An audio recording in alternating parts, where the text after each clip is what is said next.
They brought the old German shepherd into the clinic for a peaceful goodbye, but before the needle could even touch his skin, the dog did something that stopped the vet's heart. Everyone thought Jackson was just a dying dog, confused by pain. But he wasn't looking for a way out, he was looking for a way in.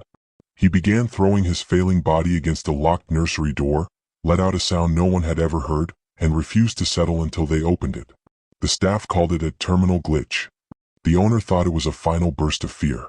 But when they finally let Jackson through that door, what he did to the tiny, shivering creature inside didn't just break every rule in the clinic, it rewrote what we know about the soul of a dog. Sometimes a service dog's mission doesn't end when the heart starts to fail.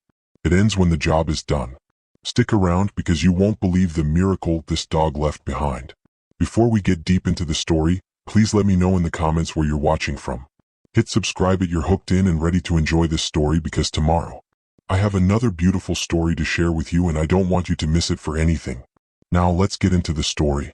The air in the Blue Ridge Veterinary Clinic smelled of antiseptic and old floor wax, a scent Marcus Holloway had grown to loathe. He sat on a plastic chair that creaked under his weight, his calloused hand buried deep in the thick, silvering fur of Jackson's neck. In the corner, a digital clock ticked with an aggressive finality.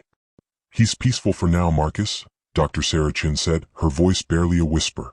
She adjusted the 4-line tape to Jackson's leg, her movements clinical but her eyes heavy with a grief she wasn't supposed to feel for a patient. Marcus didn't look up. He was staring at Jackson's eyes, the same amber eyes that had watched over his wife, Elena, until her very last breath 2 years ago. "He knows," Marcus rasped.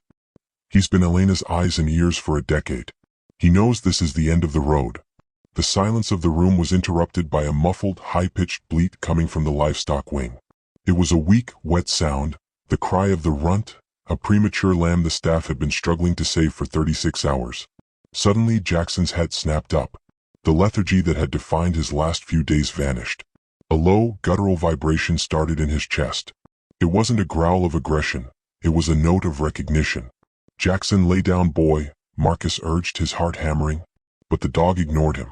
With a strength that defied his failing organs, Jackson hauled himself to his feet. He didn't head for the exit. He turned toward the back of the clinic, his nose pressed against the seam of the nursery door, his tail giving one sharp, rhythmic thump against the wood. "It's the medication, Marcus," a tech named Samantha said, stepping forward with a sedative. "He's disoriented. We need to keep him calm so the procedure is painless." "He's not disoriented," Marcus said, a strange chill running down his spine as he watched his dog's intense focus. "He's listening. Just like he used to listen for Elena's breath in the middle of the night." The staff moved to restrain him, citing sanitation protocols and safety risks for the fragile lamb inside. They saw a dying animal, Jackson saw a final post to guard. And Marcus realized that if he didn't fight for Jackson now, he'd be failing the very instinct that had saved his wife's life a dozen times over. The morning sun over the Blue Ridge Mountains was a deceptive, brilliant gold, casting long shadows across the gravel parking lot of the rural veterinary clinic.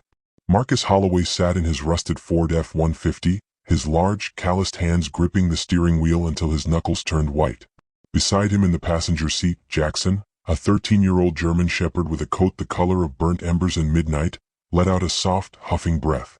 Jackson's muzzle was almost entirely white now, a mask of dignity earned through years of vigilant service. "Just a checkup, boy," Marcus murmured, though the words felt like lead in his mouth. "Just some medicine for those hips and we'll be back on the porch by noon." Jackson didn't offer his usual enthusiastic woof. He simply leaned his heavy head against Marcus's shoulder, his amber eyes clouded with a weary, knowing kindness. Marcus took a shaky breath, gathered the dog's leash and stepped out into the crisp air. The clinic smelled of cedar chips and rubbing alcohol, a scent that usually meant healing, but today, it felt heavy with an unspoken weight. Dr. Saracen was already waiting in exam room 2. She had known Marcus for years, ever since he and Elena moved to the valley to start their small sheep farm. She had seen the way Jackson worked the fields, and more importantly, she had seen the way the dog never left Elena's side during the grueling years of her illness. Sarah's expression was usually a mask of professional calm, but as she ran her hands over Jackson's swollen lymph nodes and felt the labored rhythm of his heart, her shoulders dropped. She pulled the stethoscope away and looked at Marcus, who was standing in the corner like a man awaiting a verdict. "Marcus," she started, her voice barely a thread. "I was hoping it was just the arthritis flaring up with the damp weather. I really was. Marcus felt a cold sweat prickle at his hairline. But it's not his hips. It's advanced lymphoma. It's aggressive, Marcus. It's already spread to his lungs. She paused, the silence in the room echoing the mechanical hum of the refrigerator in the corner. I'm so sorry. There's nothing we can do to stop this. He's likely only got a few days, and those days, they're going to get very hard very fast. The world tilted. Marcus reached out, steadying himself against the cold steel of the exam table. The diagnosis hit him like a physical blow to the chest, a cruel echo of the day the doctors had sat him and Elena down in a similarly sterile room 2 years prior. It was the same word, the same enemy. Cancer had stolen the light of his life, and now it had come for the keeper of her memory. Images flooded his mind, unbidden and sharp. He saw Elena propped up on white pillows, her skin translucent, her hand trembling as she reached out to stroke Jackson's head. The dog had been her anchor. When the chemo made her sick, Jackson stayed by the bed, his chin resting on the mattress, refusing to eat until she did. When she was too weak to walk, he was the steady weight she leaned on to reach the window. Jackson hadn't just been a service dog. He had been a bridge between life and the inevitable, a silent guardian who absorbed her pain so she didn't have to carry it alone. He got her through it, Marcus whispered, his voice cracking as he knelt on the linoleum floor and pulled the dog into a crushing hug. Jackson licked a stray tear off Marcus's cheek, his tail giving one weak, rhythmic thump against the floor. She's gone, Jackson. I can't let you go too. Not like this. Dr. Chin knelt beside them, placing a gentle hand on Marcus's arm. He's tired, Marcus. He's been carrying the weight for both of you for a long time. The kindest thing we can do is ensure he doesn't reach the point of respiratory distress.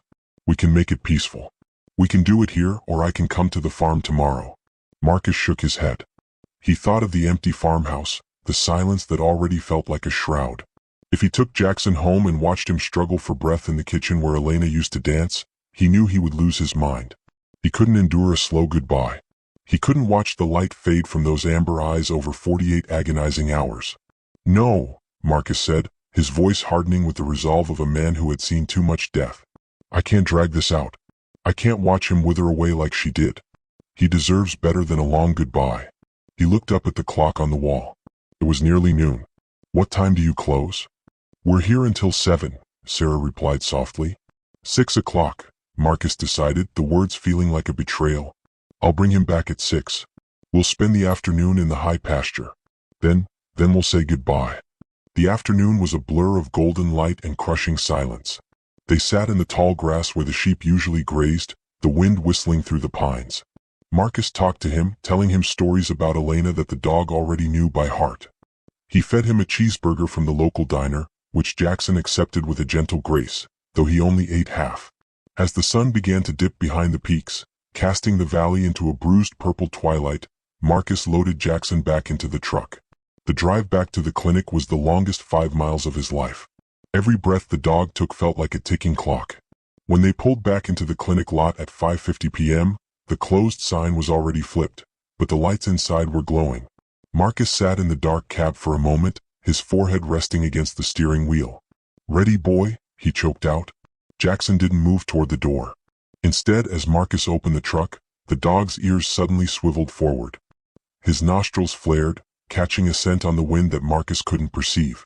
Despite the weakness in his hind legs, Jackson sat bolt upright, his gaze fixed intensely on the back of the clinic building, toward the livestock entrance where the emergency cases were kept. A low, sharp whine escaped the dog's throat. It wasn't a cry of pain. It was the alert bark he used to give when Elena's blood sugar dropped in the middle of the night. It was the sound of a dog who had found a problem he was trained to fix. Jackson? What is it? Marcus asked, tugging gently on the leash. The dog ignored him, his entire body trembling with a sudden, inexplicable surge of energy. He pulled toward the clinic door, but not with the reluctance of a dog going to his end. He was pulling with a desperate, focused urgency, his eyes locked on a distant, internal signal that no human in the building had noticed yet. As Marcus struggled to keep the old dog steady, he had no way of knowing that inside those walls, a tiny life was flickering out, and Jackson was the only one who heard the call. But as they stepped through the front door, the dog didn't stop at the reception desk. He lunged toward the restricted hallway, and the look in his eyes wasn't one of a dog who was ready to die, but one who had just found a reason to live for one more hour. The heavy glass door of the clinic swung shut, sealing out the cool mountain air and replacing it with the suffocating quiet of the waiting room. Marcus sat on the edge of the wooden bench, the leash looped tightly around his palm. The fluorescent lights overhead hummed a low, monotonous tune that felt like it was vibrating inside his skull. He was a man suspended in time, caught between the life he had lived with Jackson and the emptiness that was scheduled to begin at sunset. Usually, Jackson would settle at Marcus's feet, a calm anchor in a chaotic world. But the dog was transformed.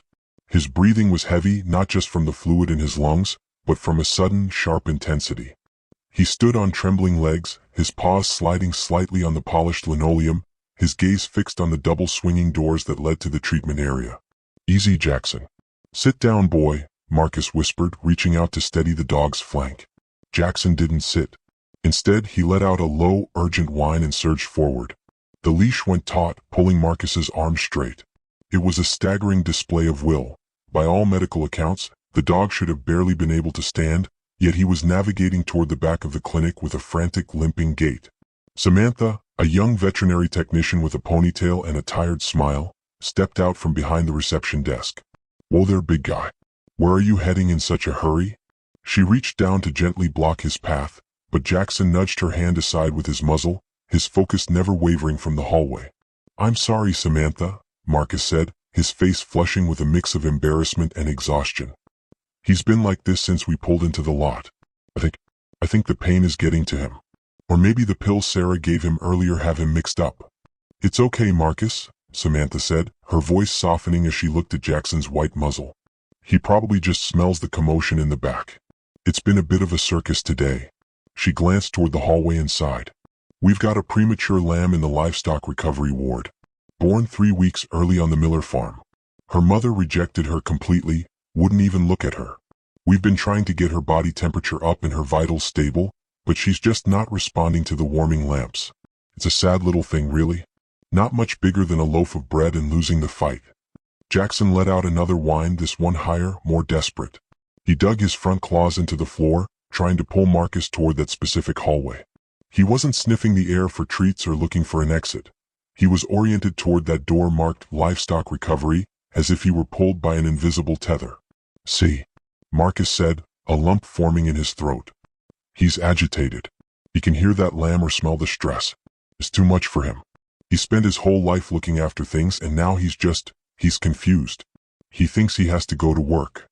Marcus pulled back on the leash, trying to coax Jackson back to the bench. "Come on, Jax. Let's just rest. You've done enough work for one lifetime." But Jackson wouldn't budge. He planted his feet, his tail tucked low, his eyes wide and fixed. He looked at Marcus with a piercing clarity that stopped the man's breath. It wasn't the vacant stare of a senile animal or the frantic haze of a dog in a drug-induced stupor. It was the look he gave Elena when her heart rate spiked. It was the look of a professional who had spotted a crisis no one else had acknowledged yet. Dr. Sarah Chin appeared in the doorway of the treatment room, a chart in her hand. She stopped, watching the struggle between the grieving man and his dying dog. She didn't move to help Marcus restrain him. Instead, she watched Jackson's ears, the tilt of his head, and the specific way he was scenting the air beneath the livestock recovery door. "Marcus," she said quietly. "I know, Sarah. I'm trying to get him to settle. I think I should take him home. This place is too loud for him today." "Look at his eyes," Sarah said, stepping closer. She knelt in front of the German shepherd, who briefly acknowledged her with a flick of his ears before returning his gaze to the back room. "I've seen dozens of dogs go through what Jackson is going through. They get restless, they pace, they seek out dark corners to hide. But they don't do this." "Do what?" Marcus asked. "They don't target," she replied. "This isn't confusion, Marcus. He's not lost. He's trying to get somewhere. He's hearing something in that nursery that we aren't." "He's a service dog, Sarah," Marcus argued, his voice thick with emotion. "He's trained to react to distress. He's probably just hearing that lamb cry and it's triggering a reflex. It's cruel to let him stay here and stress out over a job he's too sick to do." Sarah reached out and stroked Jackson's head. The dog leaned into her hand for a split second, then immediately surged toward the door again. "Maybe. But there's a difference between a reflex and a purpose. Right now, your dog looks like he has a mission." Marcus looked at Jackson, then at the clock. It was barely 1 p.m. 5 hours stood between them and the end. The weight of the coming evening felt like a physical pressure on his chest, a suffocating blanket he couldn't throw off. He couldn't stay here in this lobby watching his best friend struggle against a door he wasn't allowed to open, while the staff whispered about a dying lamb. It was too much death for one afternoon. I'm taking him home, Marcus decided abruptly. He shortened the leash, forcing Jackson to turn around. We'll go to the farm. We'll sit by the pond. I'll bring him back at 6, Sarah. I promise. I need him to have a few hours of peace before the end. Sarah nodded, though her eyes remained on Jackson. I understand. Go. Give him some quiet. I'll see you at 6. Marcus practically had to drag Jackson out of the clinic. The dog kept his head turned, looking back at the livestock recovery door until the glass of the front entrance finally blocked his view. Even as Marcus lifted him into the truck, a task that left Marcus's back aching and his heart breaking, Jackson stared at the clinic walls with a haunting intensity. As the truck pulled away, Marcus looked in the rearview mirror. Jackson wasn't lying down. He was sitting tall, his nose pressed against the back window, watching the clinic disappear into the distance. Marcus tried to tell himself it was just a strange coincidence, a quirk of a failing brain. He didn't know that back in the livestock nursery, the monitors connected to the tiny lamb had just begun to flatline, the red lights flashing in a room that was now empty of any help. And he certainly didn't know that as they reached the farm, Jackson would refuse to get out of the truck, his eyes fixed on the horizon as if he were waiting for a signal only he could receive, a signal that would soon force Marcus to make a choice that would change everything. What Marcus didn't realize was that Jackson wasn't just remembering his past. He was preparing for a final act that would leave the entire town questioning what they knew about life and death. But would they make it back to the clinic in time to see the miracle, or would Marcus's grief lead him to close the door on Jackson's last mission forever? The porch swing creaked in a slow, rhythmic groan that matched the heavy thrumming in Marcus's chest. The farmhouse felt larger than it had that morning, the silence of the surrounding acres pressing in against the weathered wood. Jackson lay on the porch boards, his chin resting on Marcus's mud-stained boot.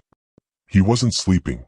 His eyes were half open, tracking the flight of a barn swallow, but his body remained strangely rigid, as if he were still listening for that distant, phantom sound from the clinic. Marcus reached out, his thumb tracing the worn leather of Jackson's collar. His eyes drifted to the bay window behind them, where a gallery of framed photographs sat on the sideboard. In every single one there was Elena. And in every single one there was Jackson. His mind drifted back 8 years, to the day they had driven 3 states over to meet a handler from a specialized service dog program. Elena had just started her second round of chemotherapy, her hair hidden beneath a vibrant silk scarf, her smile determined but fragile. They had been looking for a dog to help with her fainting spells and the erratic blood sugar drops the medication caused. They had expected a tool, a well-trained living medical device. What they got was Jackson. Marcus remembered the first time the dog had alerted. They were sitting in the kitchen, and Jackson, then a broad-chested 3-year-old, had suddenly stood up and nudged Elena's hand with his wet nose. He wouldn't leave her alone, whining and pacing until she finally checked her levels. She was crashing, and she hadn't even felt the dizziness yet. He always knows, Marcus, Elena had whispered that night, her hand buried in the dog's thick fur. He doesn't just hear the monitors or follow the training. He knows when someone needs him before they even know it themselves. As the cancer progressed and the house became a landscape of pill bottles and oxygen tanks, Jackson's role had shifted from medical assistant to something more profound. He became a silent sentinel of comfort. Marcus vividly recalled the grueling afternoons after Elena's chemo sessions, when the nausea would leave her curled in a ball of misery. Jackson would squeeze his large frame onto the edge of the bed, pressing his warmth against her back, his steady rhythmic breathing acting as a metronome that eventually lulled her into sleep. He was her shadow, her guardian, and eventually her final witness. Marcus's eyes blurred as he remembered the night the house went quiet. The hospice nurse had stepped out to call the doctor, leaving Marcus alone with his wife. Elena's breathing had turned shallow, a soft rasping sound that filled the room. Jackson hadn't moved for hours. He was curled at the foot of the bed, his head resting on her feet. When her breathing finally stopped, Jackson didn't bark or howl. He simply stood up, walked to her side, and rested his muzzle against her hand. He stayed there, motionless and grieving, for 6 hours until the funeral directors arrived. He had stayed on duty until the very last second. Since that day, Jackson had been Marcus's only link to the woman he loved. Every time he looked at the dog, he saw Elena's protector. Every time he patted Jackson's head, he felt the same fur she had touched. "I can't do this without you, boy," Marcus choked out, the words finally breaking through the dam of his composure. He slumped forward, burying his face in his hands, his shoulders shaking with the weight of a grief that felt brand new all over again. I'm not ready to be alone in this house. I'm not ready to let her go for the second time. Despite the cancer eating away at his strength, despite the fluid in his lungs and the exhaustion in his bones, Jackson felt his master's distress. With a groan of effort, the old dog dragged himself closer. He didn't think about his own pain. He didn't think about the tumors or the ticking clock. He leaned his heavy head onto Marcus's lap, a mirror of the comfort he had given Elena years ago. Even now, on the threshold of his own death, Jackson was still serving. He was still the anchor. Marcus gripped the dog's fur, sobbing into the white-flecked coat. You're a good boy, Jax. The best boy. The sun continued its relentless descent, the shadows of the oak trees stretching across the yard like long, dark fingers reaching for the porch. Marcus glanced at his watch. 4:45 p.m. The appointment was barely an hour away. The silence of the farm felt like it was screaming. He looked at Jackson, who was now staring down the driveway, his ears twitching again. The dog's body was vibrating, a fine tremor that Marcus initially thought was pain, but as Jackson stood up and let out another low, urgent whine toward the road, Marcus realized it was something else. It was that same alert behavior he had seen 1,000 times. Jackson limped toward the truck, his tail giving a single, determined wag. He wasn't waiting to die on this porch. He was looking at the road that led back to the clinic, his eyes bright with a sudden, fierce lucidity. Marcus wiped his eyes, a strange sense of unease settling in his gut. Why was the dog so insistent? Why did he seem more alive when they were leaving the farm than when they were sitting in peace? As Marcus grabbed the keys, he noticed a single photo on the porch table. One of Elena laughing while she held a newborn lamb from their first season.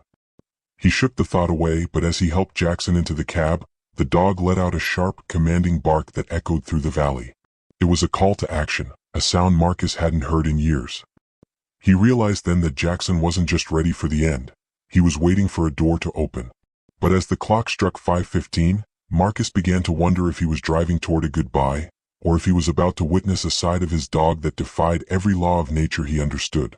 What Marcus didn't see was the small, handwritten note Elena had tucked into Jackson's original service certification years ago, currently hidden in the glove box, which contained a final, prophetic instruction he was about to desperately need. The gravel crunched beneath the tires of the Ford F-150 at exactly 5:45 p.m. The sun was a dying ember on the horizon, bleeding deep crimson and bruised violets across the sky. Marcus stayed in the driver's seat for a long minute, his hand resting on the gear shift, watching the light from the clinic's front window spill onto the pavement. This was it. The final arrival. The last time Jackson would ever ride in this truck. One more walk, boy, Marcus whispered, his voice sounding hollow even to his own ears. But as he opened the passenger door, the dog he expected to see, the one who had been lethargic and heavy-limbed on the porch, was gone. Jackson scrambled out of the cab with a sudden, violent burst of energy that nearly knocked Marcus off balance. The moment the dog's paws hit the ground, he didn't head for the front door. He began to circle toward the back of the building, his nose high, a frantic high-pitched keening sound vibrating in his throat. When they stepped inside the lobby, the atmosphere was thick with the quiet solemnity of a closing day. The waiting room was empty, the air still and heavy. But Jackson shattered the silence. He didn't sit. He didn't look for a place to rest. He lunged toward the restricted hallway leading to the livestock recovery room, his nails scrabbling for purchase on the linoleum. Jackson stopped. Heel. Marcus commanded, but for the first time in 13 years the dog ignored him. Jackson's strength was terrifying. He was leaning his entire weight into the harness, his front paws sliding, his chest heaving with a wet, labored rattle. He reached the closed door of the nursery and began to paw at the wood, a desperate, scratching sound that echoed through the quiet clinic. He wasn't just whining now. He was letting out short, sharp yelps of distress, his amber eyes wide and fixed on the sliver of light beneath the door. I've never seen him like this, Marcus muttered, his heart racing. It's like he's possessed. Sarah, what's happening to him? Is he in pain? Is this the end starting? Dr. Chin emerged from the back, her face pale. She didn't look at Marcus first, she looked at the door Jackson was obsessed with, then back at the dog. She looked exhausted, her surgical scrubs wrinkled. The lamb's crashing, Marcus, she said softly. We've tried everything. The warming lamps, the glucose, the stimulants. Her heart rate is erratic, and her temperature is dropping despite the incubator. She's not going to make it through the next hour. Jackson's agitation reached a fever pitch. He threw his shoulder against the door, a dull thud that made Marcus flinch. The dog was gasping for air, his tongue lolling, but he wouldn't stop. He was a service dog who had sensed a failing pulse, and his entire being was screaming for permission to intervene. Samantha, the technician, hurried down the hall carrying a small kidney tray. On it sat a pre-filled syringe. "Dr. Chin, we should probably sedate him now," she said, her voice tight with concern. "He's going to hurt himself. This kind of stress, it's going to make the pulmonary edema worse. We don't want his last moments to be a panic attack. We want it to be peaceful." Marcus looked at the syringe, then at his dog, who was now biting at the door handle in a frantic attempt to turn it. The sight was agonizing. Marcus wanted the peace Samantha was offering. He wanted the struggle to end. He wanted to remember the noble, calm guardian Jackson had been, not this desperate, broken creature clawing at a door. "Yes," Marcus said, his voice cracking. "Do it, please. I don't want him to suffer like this. Just make him go to sleep." Samantha moved forward, reaching for Jackson's haunch to find a vein. But Dr. Chin stepped between them. She wasn't looking at the tray or the syringe. She was watching Jackson's eyes. She saw the way the dog wasn't looking for Marcus for help. He was looking through the door, his ears pitched to a frequency no human could hear. "Wait," Sarah said, her voice sharp enough to stop Samantha in her tracks. "Sarah, he's dying," Marcus pleaded, a sob finally breaking through. "His lungs are full of fluid. He's struggling to breathe. Why are we letting him do this? Just give him the shot. Let him rest." "Marcus, look at him," Sarah challenged, her voice low and urgent. "Does that look like a dog in a blind panic to you? Look at the focus. He's not running away from the needle, he's running toward that lamb. He's been a service dog since he was a pup. He was trained to find the heartbeat in the room that's failing." She turned to Marcus, her eyes shining with a sudden, radical thought. What if he's not suffering right now? What if he's trying to do the one thing he was born to do? What if he's trying to work? "There's nothing to do," Marcus shouted, the grief and the long day finally boiling over. "He's a dog. He has cancer. He can't fix a dying lamb, and he can't fix my wife, and he can't fix the fact that I'm going to be alone tomorrow. Please, Sarah. Just let him go." Jackson let out a final, soul-shattering howl, pressing his entire face into the gap between the door and the frame. He looked back at Marcus, a look of such profound, pleading intelligence that Marcus felt the air leave his lungs. It was the exact same look Jackson had given him the night Elena died, a look that said, "I have a post to guard." Dr. Chin reached for the door handle. 5 minutes, Marcus. What if we let him through? What if we let him see what he's trying to reach just for a moment before we give the sedative? If he doesn't settle, we proceed immediately. But I think we owe it to him to let him finish what he started." Samantha looked at the syringe, then at the door. "It's against every protocol we have, Sarah. That's a sterile recovery area." "The lamb is already dying, Sam," Sarah countered. "The protocol hasn't saved her." Marcus watched as Sarah's hand tightened on the latch. He felt a wave of terror. If they opened that door, they were acknowledging a world where logic didn't apply, a world where a dying dog could sense the exact moment a soul was slipping away. But as Jackson slumped against the wood, his tail giving one last, hopeful wag, Marcus realized he couldn't be the one to tell his wife's guardian that his service was no longer required. As the latch clicked open, Marcus held his breath, unaware that what was waiting on the other side of that door would not only challenge everything Dr. Chin knew about medicine, but would reveal a secret about Jackson that had been hidden in plain sight for 13 years. What was the lamb doing that made Jackson react with such violence, and what did Dr. Chin? The click of the door latch hung in the air, but Dr. Chin didn't push it open yet. She kept her hand on the handle, her body a physical barrier between the frantic dog and the sterile room beyond.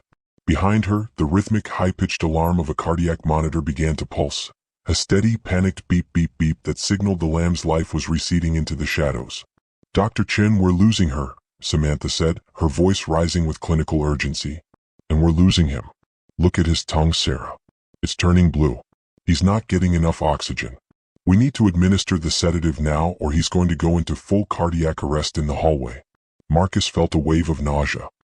He looked at Jackson, whose chest was heaving with such violence that every rib was visible beneath his thinning fur. The dog was dying, right here on the floor of a hallway, scratching at a door like a stray. It was the opposite of the dignified, peaceful end Marcus had promised Elena he would provide. "Sarah, please," Marcus choked out, reaching for Jackson's collar to pull him back. "This is a mistake. We're being selfish. He's hurting and we're standing here talking while he suffocates." Dr. Chin didn't flinch. She looked directly at Marcus, her eyes bright with a conviction that stopped his heart. Marcus, listen to me. 10 years ago, during my residency, I had a therapy cat in my clinic named Barnaby. I had a beagle come in after a minor car accident. All the scans were clear. The blood work was perfect. I was ready to send him home, but Barnaby wouldn't let that dog leave the building. He sat on the beagle's carrier, hissing at anyone who tried to move it. I thought he was just being territorial. I ignored him. She took a shaky breath, the memory clearly still painful. The beagle died of an internal hemorrhage 2 hours later. A microscopic tear we missed, but the cat smelled the change in the air. He smelled the blood before it even left the vessels. Since that day, I promised myself I would never ignore an animal's intuition in favor of a machine. Jackson let out a soft, broken whimper, leaning his entire weight against the door. He wasn't fighting Marcus anymore, he was pleading. Elena always said he knew things, Marcus whispered, the memory of his wife's voice echoing in the small hallway. He always knows, Marcus. He knows before we do. She trusted him with her life every single day. She used to say Jackson didn't just see the world, he felt the rhythm of it. Exactly, Sarah said, her voice dropping to a low, intense hum. He's a service dog. That training, that deep-coded drive to detect physiological distress, it doesn't just switch off because he has a tumor. It's who he is. We're looking at a dog in pain, but he's looking at a life that's failing. What if he's detecting a frequency in that lamb that our warming lamps and IVs can't reach? What if he's trying to do for that creature what he did for Elena? This is crazy, Samantha countered, holding the syringe up like a shield. We are anthropomorphizing. He's a dying German shepherd with pulmonary edema and she's a rejected lamb. There is no medical literature that suggests a dog's presence can reverse a systemic shutdown in a different species. We're projecting our own grief onto his behavior. It's not fair to him and it's not fair to Marcus. Is it? Sarah asked, turning to Samantha. Or are we finally paying attention to what we've been missing because it doesn't fit into a textbook? We spend our lives trying to fix them with chemicals and steel, but we forget that they have been fixing us for thousands of years just by being near us. Marcus looked down at Jackson. The dog's eyes were locked on his, filled with an ancient, stubborn light. Marcus felt the weight of the choice pressing down on him. On one hand was the correct path, the sedation, the quiet sleep, the end of the struggle. It was the path of comfort. On the other hand was the path of purpose, a path that would prolong Jackson's labor, that would keep him standing on failing legs for a few more minutes, but might allow him to finish his story on his own terms. He thought of Elena in those final hours. She hadn't wanted the heavy sedatives until the very last moment. She had wanted to stay awake, to hold Marcus's hand, to feel Jackson's fur. She had wanted to be present for the end of her mission. He doesn't want the comfort, does he? Marcus asked, his voice steadying. I don't think he does, Sarah replied. 5 minutes, Marcus said, his heart hammering against his ribs. He looked at the tech, whose mouth was set in a hard line of disapproval, then back to Sarah. 5 minutes. If it brings him peace, if it lets him do whatever it is he thinks he needs to do, then 5 minutes. But if he gets worse, Sarah, you stop it. You give him the shot. 5 minutes, Sarah agreed. She reached for the handle and pushed. The door swung inward, revealing the livestock recovery room. It was bathed in the harsh, artificial glow of infrared warming lamps. In the center of the room sat a small, transparent incubator. Inside, the lamb lay on its side, its chest barely moving, its woolly head tucked at an unnatural angle. The cardiac monitor above it was emitting a long, flat tone that signaled the end. The moment the door opened, Jackson didn't hesitate. He didn't wait for Marcus to lead him. He broke free of the leash and limped into the room with a focused, predatory grace that seemed to defy his condition. Samantha cried out, worried he might attack the fragile creature, and Marcus lunged forward to stop him. But as Jackson reached the incubator, he didn't growl. He didn't bark. He did something so unexpected, so deliberate, that Dr. Chin dropped her clipboard, the plastic shattering against the floor. The dog didn't just look at the lamb. He began to use his muzzle to systematically dismantle the barrier between them, his eyes glowing with a strange, fierce intelligence that made the hair on Marcus's neck stand up. And as the flat line on the monitor suddenly broke into a jagged, frantic spike, Marcus realized that Jackson wasn't just there to watch the lamb die. He was there to do something that should have been physically impossible for a dog in his condition. But as Jackson reached for the latch of the incubator, the lights in the clinic suddenly flickered and died, plunging the room into a terrifying, total darkness, leaving only the sound of a dying dog's breath and the frantic heartbeat of a lamb that shouldn't have been alive at all.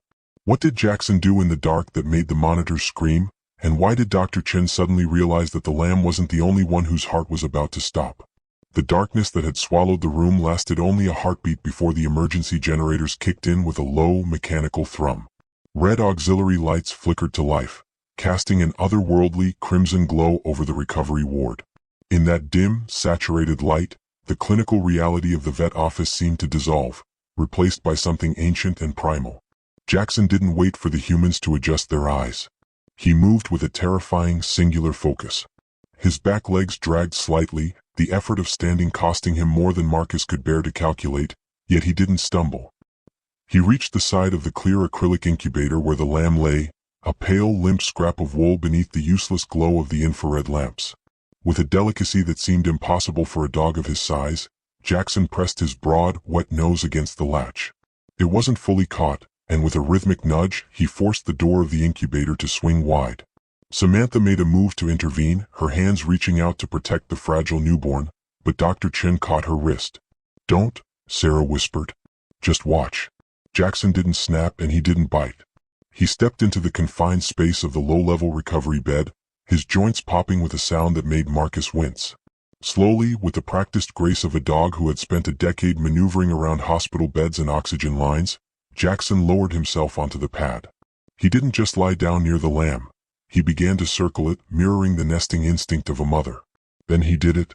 Jackson curled his massive, aching body into a tight C shape, pulling the tiny, shivering creature into the deep, warm hollow of his chest. He tucked his graying muzzle over the lamb's neck, his thick double coat acting as a living furnace, trapping heat far more efficiently than the artificial lamps ever could. For 30 seconds, the room was silent except for the frantic, uneven ping of the heart monitor. Then the rhythm changed. The erratic, staccato beeping began to slow, smoothing out into a steady, rhythmic cadence. Marcus watched, his breath hitching in his throat as the lamb's violent shivering ceased. The tiny creature, which had been fighting for every scrap of air, let out a long, shaky sigh and pressed its head deeper into Jackson's fur. "Look at the monitor," Samantha whispered, her voice trembling. "Her core temperature. It's climbing. 98, 99, 101. Dr. Chen stepped closer, her eyes fixed on the digital readout. "Her heart rate is sinking. It's called entrainment. She stopped fighting our machines and started following him. She's regulating her own breathing to match the rhythm of his chest. Medically this shouldn't be enough to reverse a systemic crash, but it is. His body heat is deeper, more resonant than anything we have in this building." Marcus felt the tears finally spill over, hot and silent. He knew this posture. He had lived this scene 100 times in the dim light of his own bedroom. This was exactly how Jackson had laid with Elena during the nights the fever took her, body to body, pulse to pulse, acting as a living anchor to keep her from drifting away into the dark. "One more soul to save," Marcus choked out, a raw, painful smile breaking through his grief. "He isn't confused, Sarah. He isn't dying. He's on duty. This is what he needed. He couldn't leave until the job was done." Jackson's eyes, once clouded and distant, were now bright and alert. He looked up at Marcus, a single soft thump of his tail hitting the side of the incubator. There was no fear in the dog's expression, only a profound, quiet satisfaction.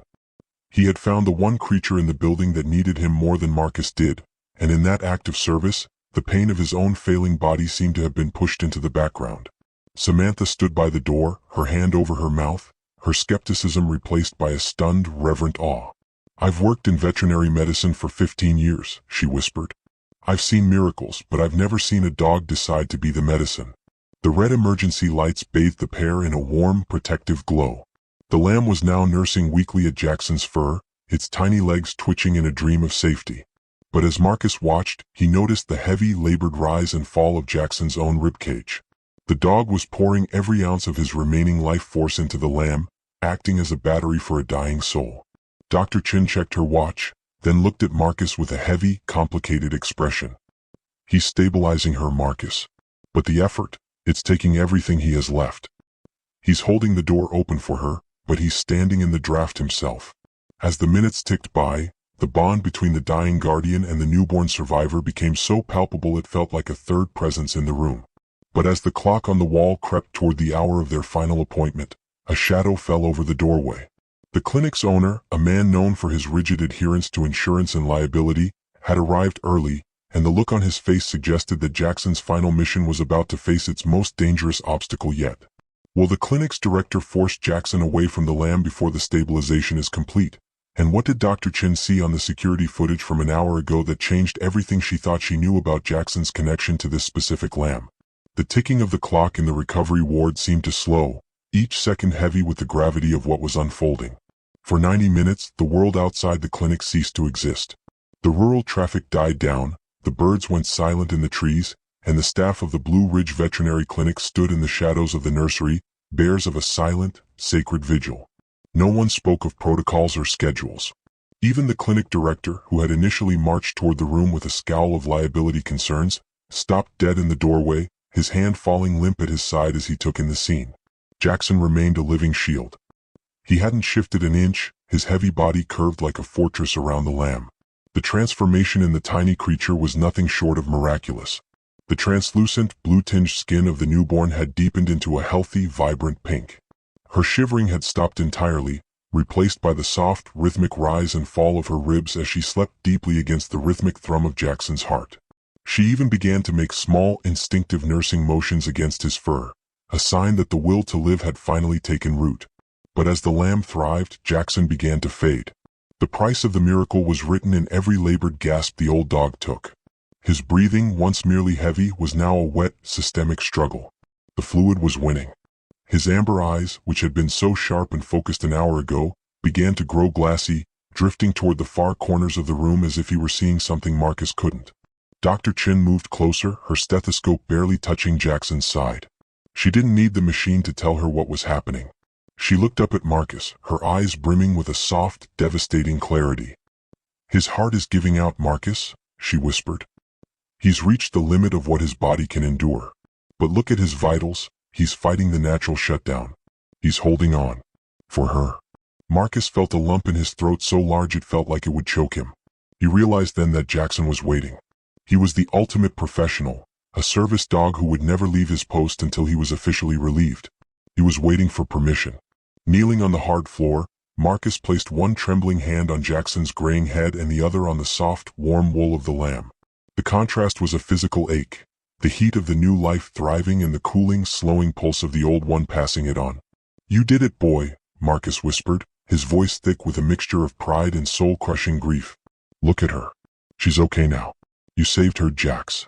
Jackson's ears gave a tiny, weak twitch at the sound of his name. He didn't have the strength to lift his head, but his gaze drifted toward Marcus one last time. In those eyes, Marcus didn't see the fear he had expected. He saw the same quiet dignity he had seen in Elena on her final night. "Elena would be so proud of you," Marcus continued, leaning down to press his forehead against the dog's. "I'm so proud. You've done your job. You don't have to worry about us anymore. I'll take care of her. I promise, Jackson. I'll take care of her." As the words left his lips, the final sliver of the sun broke through the high windows of the clinic. The room was suddenly flooded with a brilliant, golden warmth, a light so pure it turned the dust motes into dancing sparks. It bathed the trio, the man, the dog, and the lamb, in a glow that felt like a benediction. In that golden light, Jackson finally let go.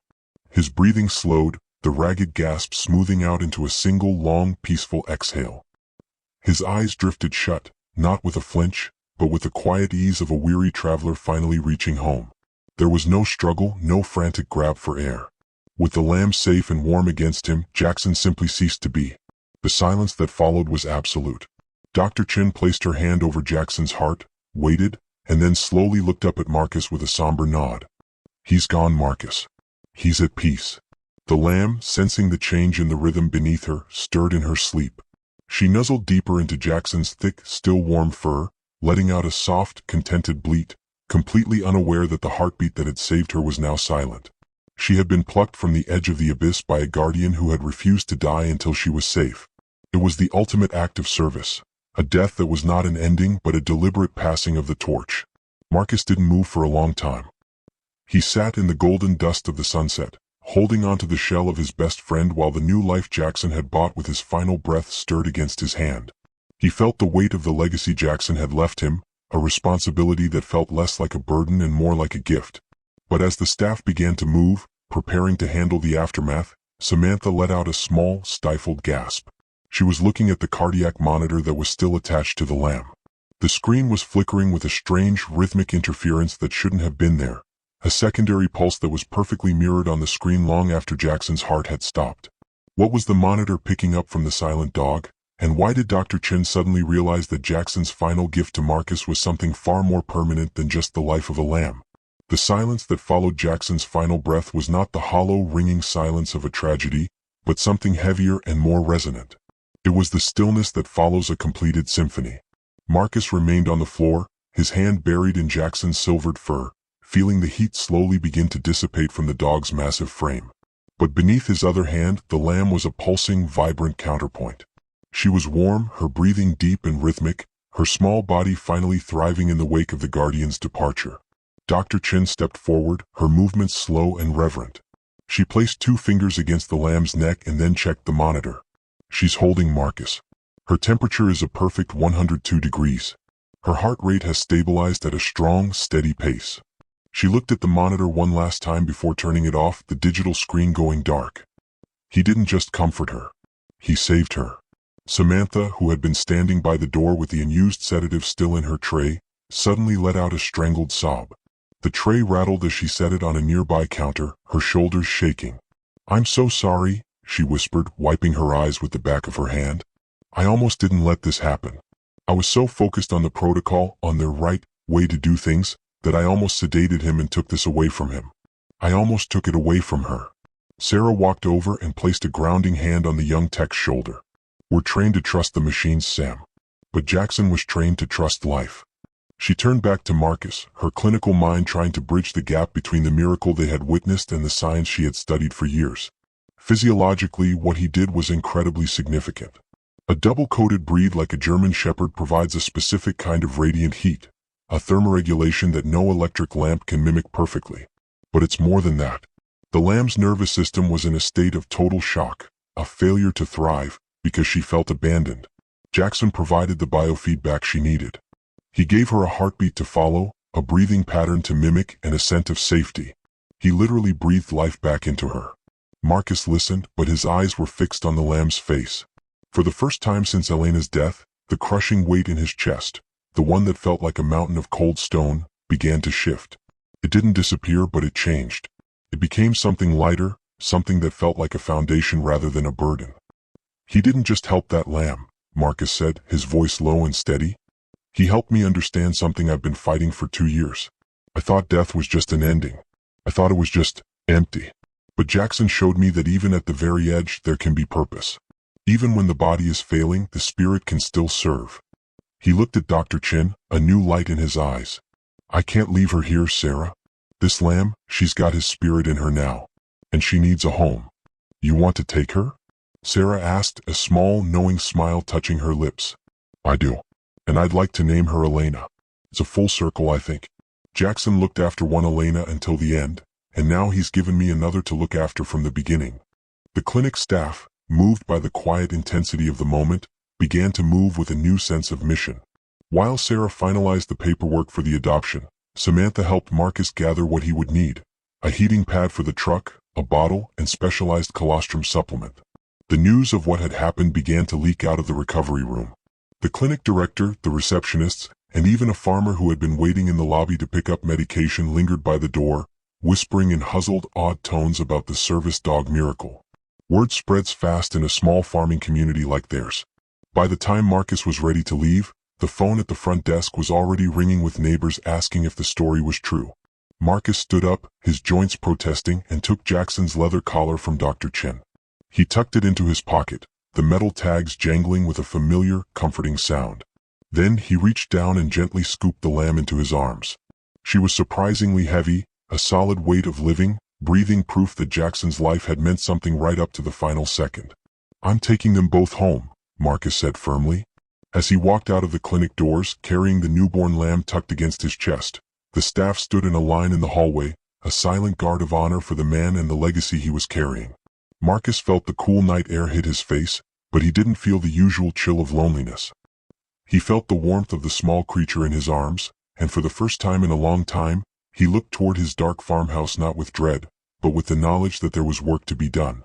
But as Marcus reached his truck and went to place the lamb in the passenger seat, he noticed something tucked into the corner of Jackson's old dog bed that he hadn't seen before. A small, tattered toy that had belonged to his wife, which Jackson must have hidden there weeks ago. And as he picked it up, a realization struck him about the true nature of Jackson's mission that made his blood run cold with a sudden, startling question. Why did Jackson hide this specific object? And what did it have to do with the mysterious stranger who was currently standing at the edge of Marcus's driveway, watching the truck approach in the dark? The morning mist clung to the valleys of the Blue Ridge like a soft, white fleece, but as the sun climbed higher, it burned away to reveal a farm that had breathed back to life. 3 months had passed since the night the world went quiet in the back room of the veterinary clinic, and the transformation of the Holloway homestead was visible in every mended fence post and every cleared acre. Marcus Holloway stepped onto his porch, no longer the ghost of a man haunted by silence, but a man with a shadow. Trotting at his heels, her hooves clicking rhythmically against the wood, was Elena. The once fragile lamb was now a sturdy, vibrant creature with alert eyes and a coat as thick and white as a mountain cloud. She followed Marcus with an uncanny, singular devotion, echoing the way a certain German shepherd used to move through these same halls. When Marcus stopped to pull on his boots, she nuzzled his hand. When he walked toward the barn, she was a constant, comforting presence at his side. Purpose had returned to the farm in the form of 4 small hooves and a demanding appetite.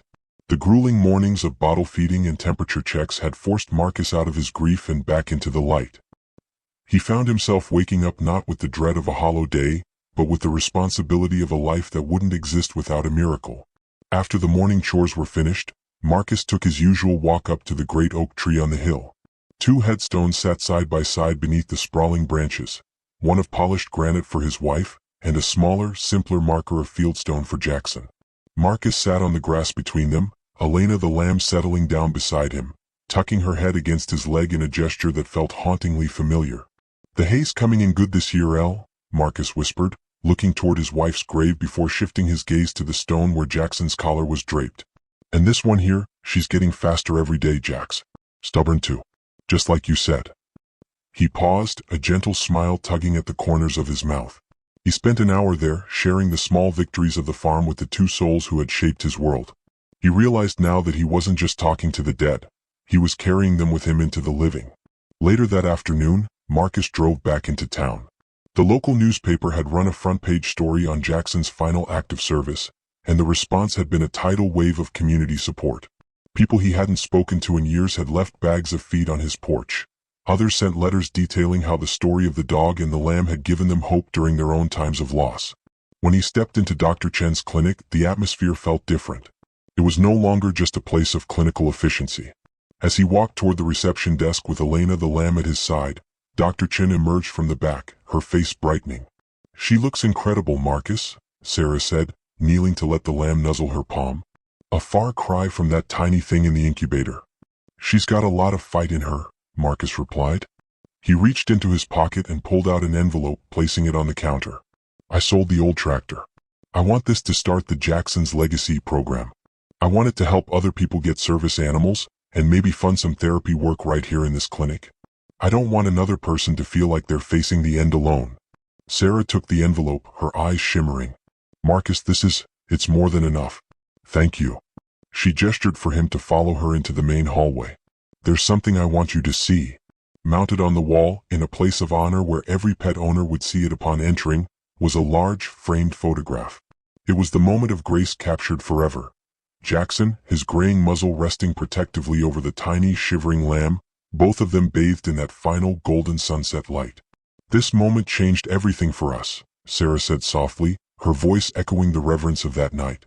"We listen differently now. To the things our patients are trying to tell us that aren't on a chart. We've learned to trust the heart as much as the stethoscope. He taught us to trust what we can't explain." Marcus looked at the photo, then down at the healthy lamb by his side. The ache of loss was still there, it always would be, but it was now balanced by a profound, shimmering gratitude. "Jackson taught me that love doesn't end," Marcus said, his voice steady and full of peace. "It just finds new ways to serve." As they left the clinic, the sun began to dip behind the Blue Ridge peaks, painting the sky in the same brilliant gold that had filled the recovery room 3 months prior. Marcus walked out into the fields of his farm, the white lamb skipping ahead through the tall grass before doubling back to check on him. In every act of care, in every moment of purpose, Marcus could feel the spirit of the dog who had refused to leave his post. The ending had indeed become a beginning. As the screen fades to a warm, sunset glow, a final message appears. In loving memory of all the animals who teach us what it means to serve, to sacrifice, and to save, even in their final moments. But as Marcus and Elena reached the crest of the hill, Marcus noticed something glinting in the grass. A small, silver tag he hadn't seen before, half buried near the oak tree. As he picked it up and read the inscription, his breath caught in his throat. It wasn't Jackson's tag, and the date engraved on it suggested that the miracle at the clinic wasn't the first time Jackson had crossed the veil to save a life. What was written on that silver tag, and who was the person now standing at the farm gate, claiming to have been looking for Jackson for over 10 years? Jackson spent his very last breath making sure a helpless soul wasn't left alone. If you believe that a dog's love is the purest thing on this earth, don't let his story end here. Hit the like button to honor his memory, and subscribe so we can keep sharing the legends of heroes like him. It only takes a second to show you care. Where in the world did this story find you today? Tell us in the comments below.